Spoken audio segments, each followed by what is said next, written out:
আজকে পাহাড়িদের সিদ্ধ খাবারগুলো একটু ট্রাই করব।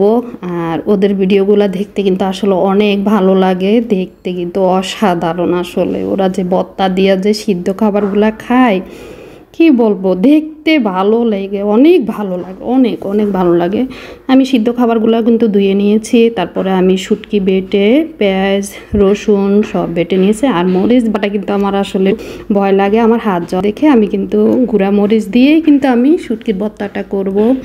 তারপরে আমি সবগুলা একটু বেটে নিব, কিন্তু আসলে ওরা কীভাবে যে খায় আমিও একটু ট্রাই করে দেখি।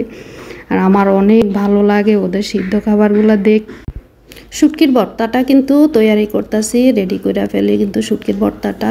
আমি সেই পানিটা কিন্তু বসিয়ে রেখেছি, তো আমার শুটকির ভর্তাটা হয়ে গেছে। এখন পানিটা বসিয়ে রেখেছি, তারপর আমি দুন্দুল দিয়ে দিয়েছি, কহি দিয়ে দিয়েছি, বটবডি, তারপরে তো একটু হওয়ার পরে কিন্তু আমি ভেন্ডি দিয়ে দিয়েছি। ভেন্ডি দেওয়ার পরে কিন্তু কলমি শাকটাও দিয়ে দিয়েছি। সব একসাথেই কিন্তু আমি সিদ্ধ করে ফেলেছি, সব একসাথে কিন্তু হয়ে গিয়েছে আসলে। কিন্তু এই যে আমার সিদ্ধ করা কমপ্লিট, সাথে কিন্তু আমার ভর্তাও রেডি।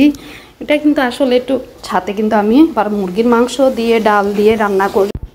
পাহাড়িদের এই ভিডিওটা যদি ভালো লেগে থাকে লাইক কমেন্ট শেয়ার করুন প্লিজ। আমার ফেসবুক পেজে একটু লাইক কমেন্ট শেয়ার করবেন, ইউটিউব চ্যানেলও লাইক